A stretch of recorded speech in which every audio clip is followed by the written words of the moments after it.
दोस्तों, मैं हूं मुकेश रावत और आपका स्वागत करता हूं आपके अपने YouTube channel bright future Ajmer पर। हम कर रहे थे आज 11.3 का पार्ट सेकंड। तो क्वेश्चन नंबर 9 तक हो गए थे। क्वेश्चन नंबर 10 देखिएगा आप लोग। इसमें क्या है,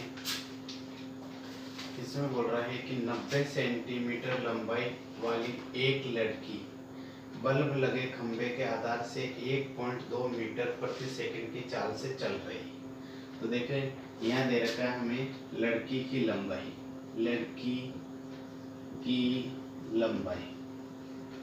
की जो लंबाई दे रखी है वो दे रखी है 90 सेंटीमीटर। ठीक है, ये दे रखा है हमें। और फिर जो चाल दे रखी है लड़की की चाल, वो चाल दे रखी है 1.2 मीटर प्रति सेकंड। इसका मतलब है कि वो 1 सेकंड में 1.2 मीटर चलती है। अच्छा, यदि बल्ब भूमि से 3.6 मीटर की ऊंचाई, मतलब बल्ब की ऊंचाई जो है वो कितनी है, बल्ब की ऊंचाई दे रखी है 3.6 मीटर। तो 4 सेकंड बाद लड़की की छाया कितने मीटर होगी, और समय दे रखा है हमें कितना, 4 सेकंड। कितना, 4 सेकंड। और हमें छाया की लंबाई निकालनी, किसकी, छाया की लंबाई निकालनी है, और वो किस में निकालनी है, मीटर में। ये है हमारे पास में क्वेश्चन। क्वेश्चन नंबर 10 है कि एक लड़की है जिसकी लंबाई जो है 90 सेंटीमीटर है। चाल कितनी है, चाल चलती है, वो स्पीड जो है उसकी 1.2 मीटर पर सेकंड है। बल्ब की जो ऊंचाई है, इसकी हाइट जो है वो 3.6 मीटर है। समय आपके पास में 4 सेकंड है। और लड़की की छाया की लंबाई निकालनी, किसकी निकालनी है, ये लड़की की छाया की लंबाई निकालनी, वो भी मीटर में। आप प्यारे बच्चों, आप देखेंगे ये भी मीटर में, ये भी मीटर में, ये भी मीटर में। तो क्यों ना इसको भी मीटर में चेंज करें। 1 मीटर में कितने सेंटीमीटर होते हैं, 100। तो 90 में हम 100 का डिवाइड करेंगे, 0 से 0 कट गया, कितना बचा, 9। नीचे कितना जीरो है, 1 जीरो। तो पीछे से हम एक संख्या बाद पॉइंट लगाएंगे, तो ये 1 हो गई, यहाँ पे पॉइंट लगा दिया, तो ये कितना हो गया, 0.9 मीटर इसका लड़की की लंबाई हो गया। अब देखिए, अब इसमें त्रिभुज बनाते हैं। जैसे त्रिभुज बनाया कि बल्ब, ये हमारे पास में है बल्ब। जैसे कि आप इसको देखिएगा, यहाँ पे बल्ब लगा है, क्या है, यहाँ पर जो है इस तरह से यहाँ पे बल्ब है, क्या है, बल्ब है। बल्ब की जो ऊंचाई है वो है 3.6 मीटर। कितनी ऊंचाई है इसकी, 3.6 मीटर इसकी ऊंचाई। और बोल रहा है आगे कि 1.2 मीटर, मतलब 1 सेकंड में वो 1.2 मीटर चलती है। तो 1 सेकंड में यह चली होगी, दूसरे सेकंड में, तीसरे सेकंड में, चौथे सेकंड में यह चल गई होगी। फिर उस समय यह लड़की जब खड़ी होगी, ये लड़की खड़ी है, ये कौन है, यहाँ पे ये लड़की है। और लड़की की जो लंबाई है वो कितनी है, 0.9 मीटर है। कितना है, 0.9 मीटर है। मैं इसको बड़ा लिख देता हूँ, 0.9 मीटर। ठीक है, तो ये बोल रहा है उस समय लड़की की छाया की लंबाई कितनी होगी। तो आप प्यारे बच्चों, आप इस सवाल को देखेंगे, जो लड़की यहाँ खड़ी है तो इसकी छाया कौन सी होगी, ये वाली इसकी छाया की लंबाई होगी, क्योंकि ये तो पूरी खंबे की लंबाई। अब देखिए, अब जो है हम देखना चाह रहे हैं, जैसे कि यहाँ पर A है, ये B है, ये C है, ये D है, और ये E पॉइंट है। अब इसमें ये बात देखेंगे कि ये 4 सेकंड में कितनी चली, मतलब ये दूरी कितनी। हम पहले तो मान लेते हैं कि लड़की की जो छाया की लंबाई है वो कितनी है, x मीटर है। कितनी है ये, x मीटर। हमने ये मान लिया कि इसकी छाया की लंबाई है। अच्छा, तो ये कितनी दूरी है, तो ये दूरी देखो, यहाँ पर 1.2 चली होगी, फिर 1.2, 1.2 और 1.2। 1.2 को आप 4 बार है, 1 2 3 4, 4 से गुणा कर लो। या फिर क्या करें आप यहाँ पर कि आपके पास में एक ऑप्शन है, कौन सा ऑप्शन है, जैसे आपके पास में क्या है कि हमें निकालनी है दूरी। क्या निकालनी है, दूरी। दूरी बराबर क्या होता है, दूरी बराबर होता है हमारे पास में चाल इंटू समय। कितना होता है, चाल इंटू समय। तो चाल कितनी है, 1.2 मीटर। इंटू पर सेकेंड, और समय कितना है 4 सेकेंड, 4 से गुणा कर लिया तो ये 12 चौक 48, और पीछे से एक संख्या बाद पॉइंट लगाया तो यहाँ पे 4.8 मीटर जो है ये दूरी है। कितनी है यहाँ से 4.8 मीटर। कहाँ तक, यहाँ तक, क्योंकि लड़की यहाँ तक पहुँच रही है। अब देखो हम बात करते हैं त्रिभुज। ये वाला त्रिभुज कौन सा है, ए बी पूरा यहाँ तक डी, त्रिभुज ए बी डी, तथा दूसरा त्रिभुज कौन सा है ई सी डी। त्रिभुज है हमारे पास में ई सी डी। देखो इसमें क्या है, समरूप त्रिभुज है। इसमें हमें जो क्रम है, जो त्रिभुजों का क्रम है वो एक बराबर होना चाहिए, तभी हम भुजाओं का अनुपात बराबर लेंगे। अब देखो जैसे इसमें क्या होगा कि ऐसा लेने से इसमें कोई भी दो चीजें हमें बराबर करनी है तो हम कोण बराबर करते हैं। जैसे इस वाले त्रिभुज के अंदर ये वाला कोण 90 है और इस वाले त्रिभुज में ये वाला कोण 90 है, तो हम कह सकते हैं कि यहाँ पर इसका देखो आप, यहाँ दूसरे नंबर पर भी आ रहा है और इधर दूसरे नंबर पर सी आ रहा है, तो ये दोनों का जो क्रम है, इन दोनों का क्रम यहाँ पर दूसरे नंबर पर भी है, यहाँ पे दूसरे नंबर पर सी है, तो मतलब बी और सी बराबर होने चाहिए। और आपको चित्र से देख सकते हैं ये भी 90 है, ये भी 90, तो मैं यहाँ लिख सकता हूँ कि एंगल बी बराबर एंगल सी लिख देते हैं। यहाँ पे प्रत्येक कितना डिग्री है, ये प्रत्येक 90 डिग्री का कोण है। उसी हिसाब से हम ये देखेंगे यहाँ पर कि डी इसमें भी आ रहा है और डी इसमें भी आ रहा है, दोनों में आ रहा है। इसका मतलब हो गया एंगल डी बराबर एंगल डी, यानी ये कौन सा कोण है, उभयनिष्ठ कोण है। कौन सा कोण है ये, उभयनिष्ठ कोण है। तो ये देखो ये भी कोण है, ये भी कोण है, तो हम कह सकते हैं ए नियम से, क्या कह सकते हैं कि ए नियम से दोनों त्रिभुज जो है हमारे पास में वो क्या होंगे, दोनों त्रिभुज जो है वो क्या होंगे, समरूप होंगे। क्या होंगे, समरूप होंगे। अब समरूप हो गए तो इनकी भुजाओं का रेशियो है वो भी बराबर होगा। मतलब भुजाएं कौन सी, जैसे इसकी ये वाली भुजा ए बी, इसकी कौन सी, ई सी। आप देख सकते हैं यहाँ से ए बी, तो ये लिख दिया ए बी बटे, और ये क्या है हमारे पास में ई सी, दोनों आ गया। एक भुजा इसकी, एक उसकी। दूसरी बात है इसकी भुजा, बड़े वाले त्रिभुज की बात कर रहा हूँ मैं पहले, बड़े वाले त्रिभुज की पूरी भुजा कितनी होगी, 4.8 तो यहाँ तक और x यहाँ तक, तो ये हो गया मेरे पास में। ये कौन सी भुजा है, BD। आप इस तरह से देख सकते हैं ये दोनों ऊपर के BD, और इधर कौन सा रहा, CD।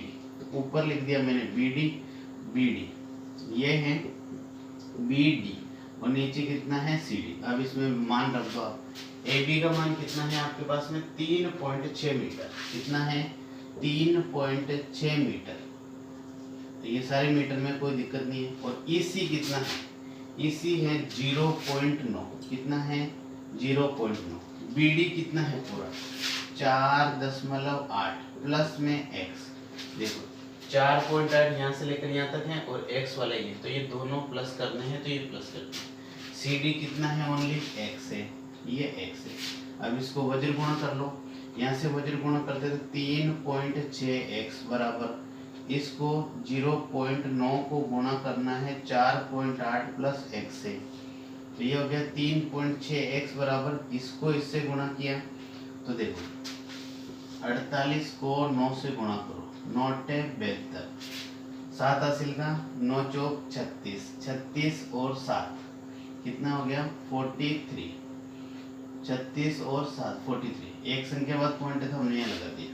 ये कितना आ गया 43.2 प्लस, फिर इसको इससे गुणा किया, दिया हो गया 0.9x। x एक तरफ रख लो, 3.6x ये वाला प्लस में है, इधर आएगा तो 0.9x, इधर कितना बचा 43.2। इधर देखो 3.6 में से 0.9 घटाओ, जैसे ये कितना है 3.6, इसमें से 0.9 घटाए तो कितना हो गया, 6 में से 9 नहीं जाएगा, उधार लिया यहाँ से, तो यहाँ से 2 बचा, ये कितना हो गया 16, 16 में से 9 गए तो कितना हो गया 7, और यहाँ पे 2, तो कितना हो गया ये 2.7x बराबर कितना है 43.2।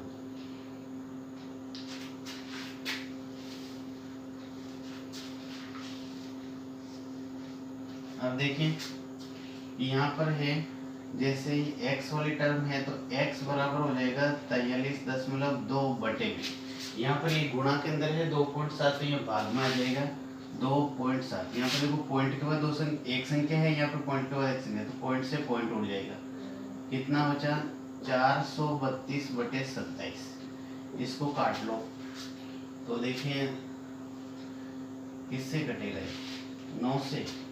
9 तिया 27, 9 तिया 27, 9 चौक 36, 7 बचे, 9 अट्ठे 72, 9 अट्ठे 72, 3 एकम 3, 16 तिया 48। तो कितना हो गया? 16 मीटर जो है उस लड़की की छाया की लंबाई होगी। तो ये है हमारे पास में क्वेश्चन नंबर 10। देख सकते हैं कितना आसान है।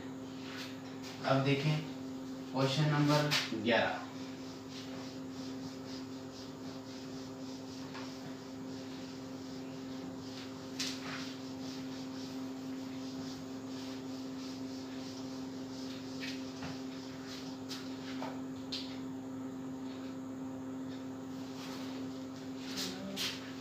क्वेश्चन नंबर 11 है,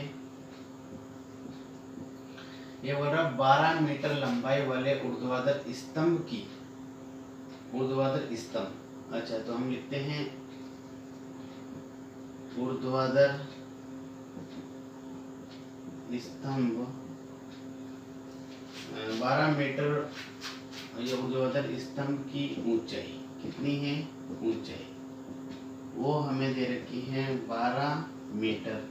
12 मीटर लंबाई वाले ऊर्ध्वाधर स्तंभ की भूमि पर छाया की लंबाई 8 मीटर है, और इसकी जो छाया की लंबाई है वो छाया की लंबाई कितनी है? 8 मीटर है। कितनी है? 8 मीटर है। उसी समय ध्यान दीजिएगा, उसी समय एक मीनार की छाया की लंबाई, अब दे रखा है मीनार की छाया की लंबाई, छाया की लंबाई कितनी है? 56 मीटर। तो ये बोल रहा है मीनार की ऊंचाई ज्ञात करें। क्या करें? मीनार की ऊंचाई कितनी होगी ये हमें ज्ञात करनी है। ये किस में आएगा? मीटर में। हम मान लेते हैं x से। देखिएगा इसे, देखो एक ऊर्ध्वाधर स्तंभ की ऊंचाई 12 मीटर है। तो आप देख सकते हैं जैसे हमारे पास में ये ऊर्ध्वाधर स्तंभ है, ये ऊर्ध्वाधर स्तंभ आ गया, ये नाम है A, B और C। ऊर्ध्वाधर स्तंभ की जो ऊंचाई है वो 12 मीटर है, तो ये हमारे पास में हो गया 12 मीटर। उसकी जो छाया की लंबाई है वो कितनी है? 8 मीटर। उसी समय, किस समय? उसी समय, उसी समय एक मीनार है हमारे पास में। मीनार थोड़ी सी बड़ी होगी।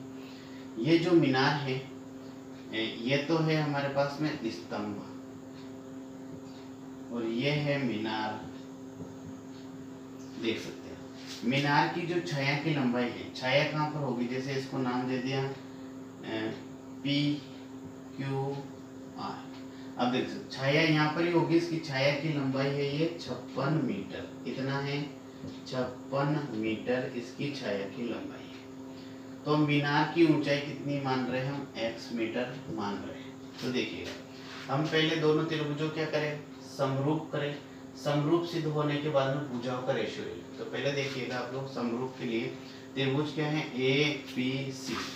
तो हम यहाँ से देख सकते हैं, ये अगर देखो पहले थोड़ा सा, त्रिभुज है हमारे पास में ABC तथा त्रिभुज ये वाला कौन सा है? PQR। देखो इनका क्रम यू है तो इनका क्रम भी यू होना चाहिए। इधर से आप देखिएगा इधर रेशियो सही है क्या? जैसे ये लेते इस, पहले तो इसको समरूप सिद्ध करें। समरूप के अंदर क्या होगा? क्या क्या चीजें बराबर है? इसका B और इसका B क्या है? बराबर है। क्यों है? क्योंकि 90 डिग्री है। इधर देखो ये B दूसरे नंबर पर आ रहा है, इधर Q दूसरे नंबर, दोनों सही है। इसका मतलब एंगल B बराबर एंगल Q। ये कितना है? प्रत्येक कितना डिग्री है? 90 डिग्री। कितना डिग्री है? 90 डिग्री। इसी तरह से यहाँ पर कोण C और यहाँ पर कोण R, ये भी बराबर होगा। C बराबर R होगा। क्यों होगा? क्योंकि ये बात कर रहा है उसी समय की। किसकी बात कर रहा है?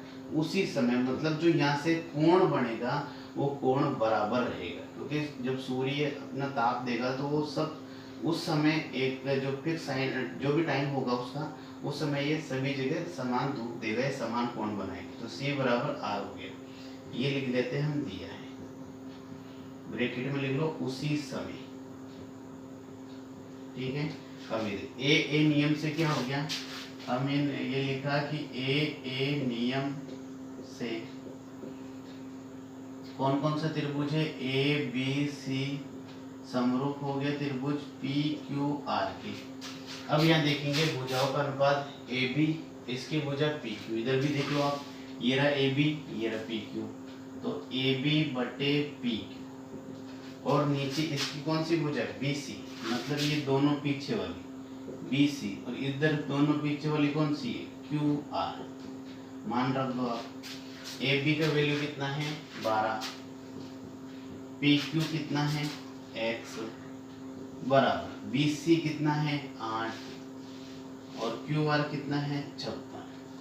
तो वज्र गुणा कर लो इसको, 8 इंटू एक्स 12 इंटू 56, एक्स बराबर 12 इंटू 56 बटे, ये गुणा में है तो यहाँ पर भाग में आ जाएगा, x बराबर 8 एकम 8, 8 7 56, 12 इंटू 7, तो x बराबर हो गया 12 7 84 मीटर जो है वो क्या होगी, मीनार की ऊंचाई होगी, क्या होगी, मीनार की ऊंचाई होगी। ये इसका आंसर हो जाएगा क्वेश्चन नंबर 11 का। तो आपको पहले समरूप है, उस समरूप का त्रिभुजों का नाम लिखे, वो थोड़ा सा ढंग से होना चाहिए, क्योंकि जब त्रिभुजों का नाम सही लिखेंगे तभी ये भुजा का अनुपात सही बैठेगा। देख सकते हैं क्वेश्चन नंबर 11। अब है क्वेश्चन नंबर 12।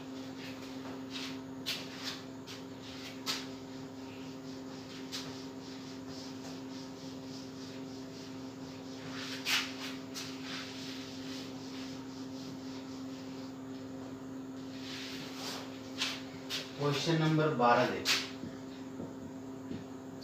ये बोल रहे हैं कि किसी त्रिभुज ए बी सी के शीर्ष ए से उसकी सम्मुख भुजा बी डी पर लंब डालने पर ए डी स्क्वायर बराबर B D into D C प्राप्त होता है। तो सिद्ध कीजिए कि ए बी सी एक समकोण है। तो देखो क्या दिया है, हमें दिया है कि जैसे हमारे पास में एक त्रिभुज है ए बी और सी, उस पर ए बिंदु से सम्मुख भुजा पर एक लंब डाला ए डी, तो ए डी जो है वो लंबवत है किस पर, बी सी पर। चलिए ठीक है, और क्या दे रखा है, ए डी स्क्वायर बराबर B D into D C, ये भी हमें दिया है। सिद्ध क्या करना है, सिद्ध करना है कि त्रिभुज ए बी सी एक समकोण है। क्या है, एक समकोण त्रिभुज है, ये हमें सिद्ध करना है। देख सकते हैं आप यहाँ पर क्या क्या दे रखा है, ए डी, ये वाली जो लाइन है ये बी सी को लंबवत है, मतलब ये सीधी है। ये लाइन कैसी लाइन है, ये सीधी है, मतलब एक तरह से 90 डिग्री का कोण यहाँ पर बनाती है। चलिए ठीक है, ये 90 डिग्री, एंगल 1 और 2 कितना है यहाँ पर 90 डिग्री। अब आप उसमें देख सकते हैं ए डी स्क्वायर बराबर B D into D C देता है। सीधी क्या करना है कि A B C, A B और सी, मतलब ए बी सी अंत्यकोण है, इनमें से कोई भी एक कोण जो है वो कितना होना चाहिए प्यारे बच्चों, समकोण होना चाहिए। समकोण का मतलब कितना हो गया कि वो कितना होना चाहिए, 90 डिग्री होना चाहिए। अब देखिए आप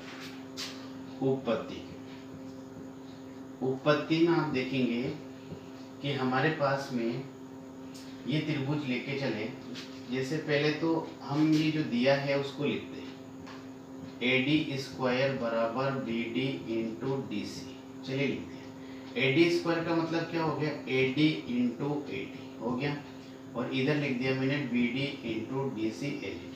अच्छा, यहाँ पर ए डी लिखा मैंने, ये वाला सी डी जो है डी सी या सी डी, ये मैंने यहाँ पे लिख दिया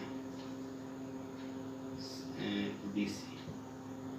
इसी तरह से मैंने ये बी डी रखा और बी डी के नीचे ये वाला लिख दिया मैंने ए डी। ये है मेरे पास में समीकरण 1। आप देख सकते हैं वापस ए डी स्क्वायर का मतलब ए डी इंटू ए डी लिख दिया मैंने। अब एक ए डी रखा, इधर से पीछे वाला मैंने इसके नीचे लिख दिया, इधर फिर ये बचा, ये लिखा बी डी और ये वाला इसके नीचे लिख दिया। ये है समीकरण ए। अब आप देखेंगे यहाँ पर इसमें त्रिभुज ए बी डी तथा त्रिभुज, देखो यहाँ पर क्या होना चाहिए, अभी भुजाओं का रेशियो बिठाते थे। इसमें क्या नाम ले लेंगे हम, सी सी ए डी, देखना है इधर सी ए डी। ये भुजाओं का अनुपात जो है आपके पास में बराबर होना चाहिए। कैसे, जैसे यहाँ पे दे रखा है ए डी, तो देखो ये ए डी दिख रहा है, ए डी रेशियो देखे आप सबसे, ए डी है, ए डी इसके अंदर है। दूसरे वाले का इसी तरह से सी डी, ये देखो सी डी आ रहा है इसके नीचे। फिर जो है इस वाले के लिए ये है बी डी, ये देखो नीचे के दो, इधर भी नीचे के दो ए डी। तो इस तरह से ये रेशियो जब सही होगा जब आप इसका त्रिभुजों का नाम ढंग से लेंगे। तो आप त्रिभुजों का नाम पहले ले लें तो ये सही कर सकते हैं, अगर ये है तो उसके अकॉर्डिंग आप त्रिभुज का नाम लिख सकते हैं। अब यहाँ पर देखेंगे आपके इन दोनों त्रिभुजों में क्या क्या बातें सेम है। एक तो ये वाली भुजा इसके बराबर, ये वाली भुजा इसके बराबर, तो दो तो भुजा ही होगी। तो हमने लिख दिया कि ए डी बटा डी सी बराबर बी डी बटा ए डी। ये दो चीज होगी, एक ऊपर वाली एक नीचे वाली। ये हो गया समीकरण 1 से, क्या हो गया समीकरण 1 से। अच्छा, दूसरी चीज क्या बराबर है यहाँ पर कि इसके अंदर जो है एंगल 1 किसके बराबर है, एंगल 2 के बराबर है। एंगल 1 बराबर एंगल 2, ये कितना है, प्रत्येक कितना है, इसमें कितना डिग्री है, 90 डिग्री। तो हम लिख सकते हैं यहाँ पर, क्या लिख सकते हैं कि ए नियम से, किससे, ए नियम से क्या कह सकते हैं हम कि त्रिभुज कौन से हैं, ए बी डी समरूप है त्रिभुज सी ए डी। चलिए अब जब त्रिभुज समरूप होते हैं तो उनके सर्वांश, जैसे जो सर्वांगसम त्रिभुज होता है, सर्वांगसम त्रिभुजों में संगत कोण संगत भुजाएं बराबर होती है। इसी तरह से जो समरूप त्रिभुज होते हैं उसके अंदर भी संगत कोण बराबर होते हैं। तो उसको लिखेंगे हम लोग, ये लाइन पूरी लिखने की जरूरत नहीं है, देखना इसके अंदर क्या लिखेंगे हम लोग, कौन कौन से कोण बराबर होंगे यहाँ पर देखिएगा। अब आप नाम ध्यान से देखिएगा, थोड़ा सा इसको ढंग से लिख लेते हैं। ए बी डी ये समरूप है और त्रिभुज सी ए डी। अब देखिएगा, ये ऐसा है तो हम इसके अकॉर्डिंग ये कह सकते हैं कि जैसे इसका कौन सा कोण है, ये बी, ये बी, इस वाले त्रिभुज का बी कोण और उस वाले त्रिभुज का दूसरे नंबर पर कौन सा कोण आ रहा है, ए। तो 1 2 हो गया, इसको मैं कह सकता हूँ 3 और इसको कह सकता हूँ 4, क्योंकि इस वाले त्रिभुज का ए आना चाहिए, ठीक है। तो मतलब 3 बराबर 4 हो गया, क्या हो गया, 3 बराबर 4 हो गया। जैसे सर्वांग सम के अंदर लिखते हैं हम सीपीसीटी लिखते हैं, उसके अंदर सीपीसीटी का मतलब होता है कि जो भी सर्वांग त्रिभुज है उसके संगत कोण बराबर होते हैं। ये लाइन पूरी लिखो या सीपीसीटी लिखो। इसमें क्या लिखते हैं कि समरूप त्रिभुजों के संगत कोण बराबर होते हैं, या तो ये लाइन लिखो या फिर आप शॉर्ट में लिखो बाई सीपीएसटी, क्या लिख सकते हैं, सीपीएसटी। अब देखिए इसी तरह से इसका जो कोण है, इसका जो कोण है पहले वाले का ए कोण, कौन सा, पहले वाले का ए कोण, पहले वाले का ए कोण। तो देखिए आप पहले वाले का ए कोण कितना है, यहाँ पे ले लेता हूँ 5, कितना ले लेता हूँ 5, पहले वाले का ए कोण। और दूसरे वाले का कौन सा कोण है, सी, दूसरे वाले का कोण कौन सा है, सी। ये कौन सा नंबर का हो गया, 6 नंबर, 1 2 3 4 5 6। तो ये 5 बराबर किसका हो जाएगा, 6। आप देख सकते हैं पहले नंबर वाले का ए है, दूसरे नंबर वाले का सी है। तो पहले नंबर वाले का ए कितना दिया है, 5 नंबर, ये कितना है, 6 नंबर। तो ये हो गया मेरे पास में, ये भी किससे हुआ, बाई सीपीएसटी से ये हो गया। अब देखिए इन दोनों समीकरणों को हम यहाँ पर प्लस कर रहे हैं, क्या कर रहे हैं, प्लस कर रहे हैं। एंगल 3 + 5, एंगल 3 + 5, और इधर हो गया एंगल 4 + एंगल 6। ध्यान रखिएगा 3 + 5 8 मत कर देना। यहाँ पे कितना, एंगल 3 कहाँ पर है, कौन सा है, बी, इसकी जगह लिख दिया मैंने एंगल बी। 5 कितना है, 5 है मेरे पास में फिलहाल अभी,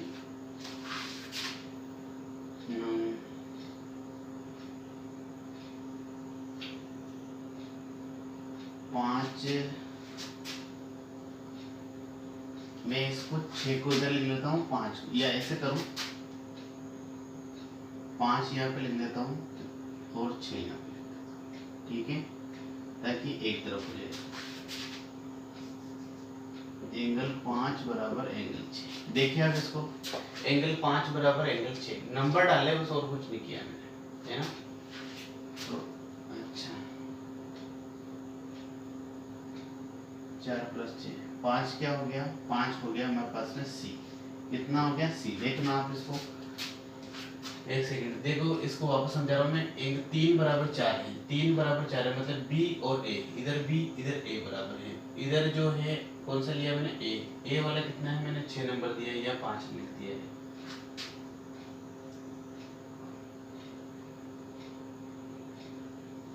यहाँ 5 लिखते हैं और यहाँ कितना है 6। हाँ तो बराबर होंगे ना वो, जैसे भाई यहाँ पर है एंगल 6 बराबर एंगल 5। चलिए एंगल 6 है एंगल 5 है, तो मैंने क्या कर दिया, 5 बराबर 6, 6 बराबर 5, 5 बराबर मैंने 6 लिख दिया। इसको यहाँ पर देखो अब 5 है, तो मैंने 5 को क्या लिखा है, यहाँ पर जो है 3 है, 3 को लिख दिया मैंने बी और 5 को लिख दिया मैंने सी। इसी तरह से 4 है, 4 + 6, देखो ये पूरा कितना हो गया, 4 + 6 पूरा कितना हो रहा है, एंगल ए हो रहा है। कितना हो रहा है ये, एंगल ए। आ गया समझ में, क्योंकि 6 बराबर 5 है, मैंने यहाँ पर 5 बराबर 6 लिखा, बस और कुछ नहीं किया। अब यहाँ पर क्या होगा, दोनों